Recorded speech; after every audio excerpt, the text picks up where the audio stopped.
Silverstone reversible cables feature beautiful aluminum housing in various colors and nylon braiding for protection with reversible USB 2.0 on one end for the really easy plug and play, and on the other end available in both lightning connector for the iPhone or reversible micro USB. Get your cables now with the link below. What's up guys, I'm Dimitri with HCanucks and welcome to another review. Today I'm a little bit intimidated by what we are reviewing today because we have a few peripherals from one of the best esports teams out there. So how do you approach something that is backed up by a professional gaming company? First, I was a little bit skeptical on what they're trying to pull, using their name as the vessel for brand recognition and not really the quality of the stuff, but we'll find out more today. So more that is left to do now is really just jump into a game and utilize those gaming tools for precision and speed.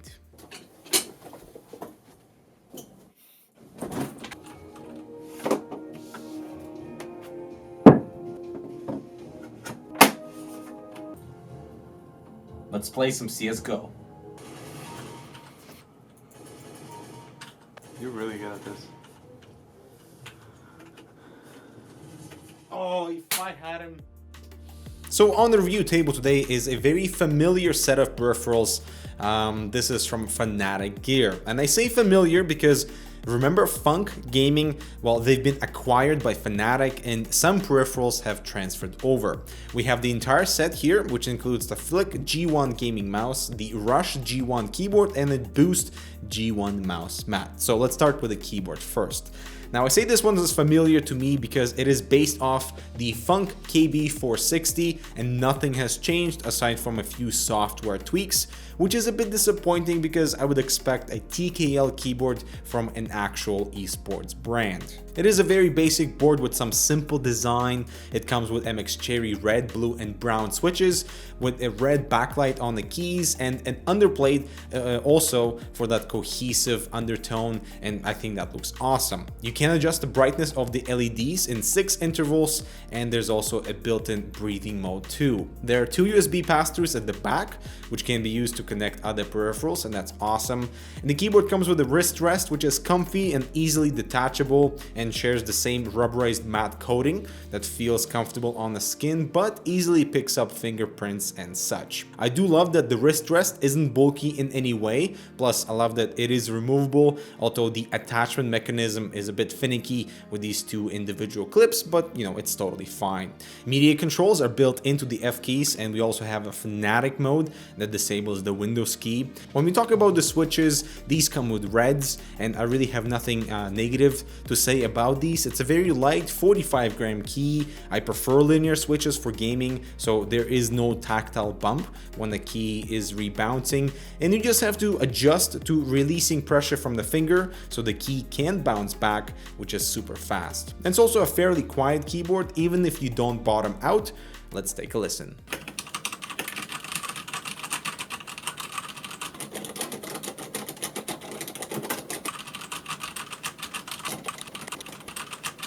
Now moving on to the mousepad, the packaging is cool, although I would say it's pretty wasteful, so much material for so little of product.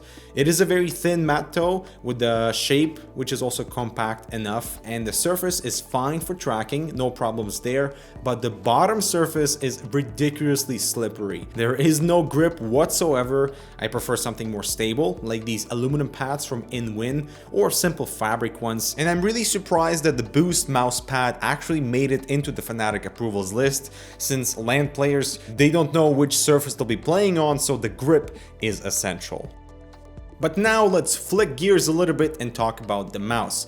Having the FNATIC backing this product made me really excited because, you know, FNATIC as a gaming company or an esports team, they should have some credibility, right? Despite my disappointment with the mouse mat and a simple logo exchange on the keyboard. As soon as I jumped into CSGO match with this mouse, I instantly felt happy and my expectations were met. The Flick G1 has many fantastic properties. It's light at 90 grams, you can flick away no problem.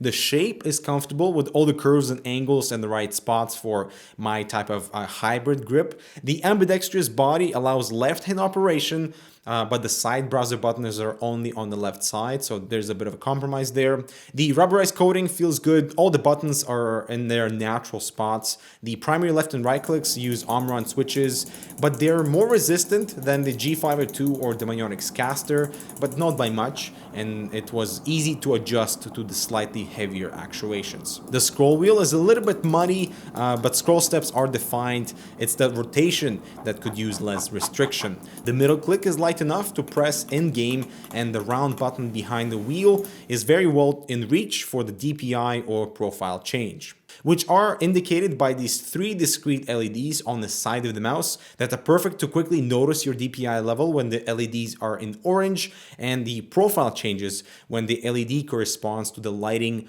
on the mouse wheel. The side browser buttons are awesome, they're in good place, and actuations do not distract from the grip nor the aim. The feet at the bottom are on each corner, provide very smooth glide, and at the heart of the Flick G1 is an ADNS 3310, which is a very trusted sensor within gaming mice and used all over the place by Myonix, Zoe, SteelSeries, and Rocat mice. There is no acceleration, no prediction. The default liftoff distance could be shorter if you move and lift your mouse a lot, but overall this is a sensor that I can trust when my aim needs to be 100% all of the time.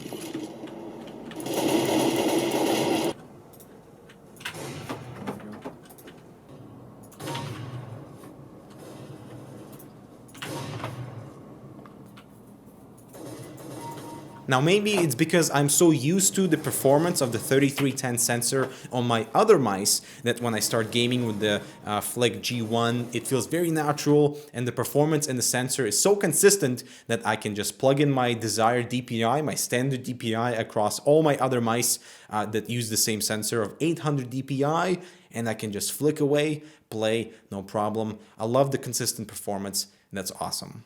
On the software side of things, unfortunately, FNATIC do not have a driver's hub, so you need to download Flick and Rush drivers separately. The mouse customization is very basic, offering 3 DPI steps, double click speed, polling rate, but no liftoff distance adjustment, which is very weird because it is not a sensor limitation. And this is such a disappointment because the mouse becomes unpredictable when you place it back down on the surface.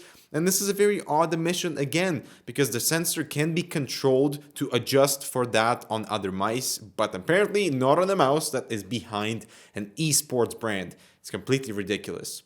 Moving on though, you have 3 profiles and color customization with a few effects that only applies to the scroll wheel, and all of this is saved onto the mouse itself, effectively allowing you to do a one-time setup and forget about the drivers. The keyboard drivers follow in a similar simple suite, giving you a chance to create profiles with macros on any key of the keyboard, which I guess is that hidden gem if you're all about those macros. And so this entire set of FNATIC peripherals enters a highly competitive arena, with the Rush keyboard dating back to 3 years ago, which makes me think it needs a price drop. You can acquire many similar MX Cherry boards for under $100 that function in the same way, but other than that, the Rush is a satisfying keyboard for those who want simplicity, but if only it wasn't this expensive. The Flick gaming mouse though, I think is what will hold the FNATIC gear brand. It is priced very well at $49, which is probably the mouse to buy in this price range, as long as you can get used to the set liftoff distance. But overall, I think it's a very good direction for FNATIC to acquire Funk, because at least now they have a solid foundation to grow from with all these peripherals. But now I want to see a TKL keyboard and maybe a different shaped mouse, please. But that is it for this review. Thank you guys so much for watching. If you enjoyed it, make sure to subscribe and follow for more similar content, and we'll see you in the next video.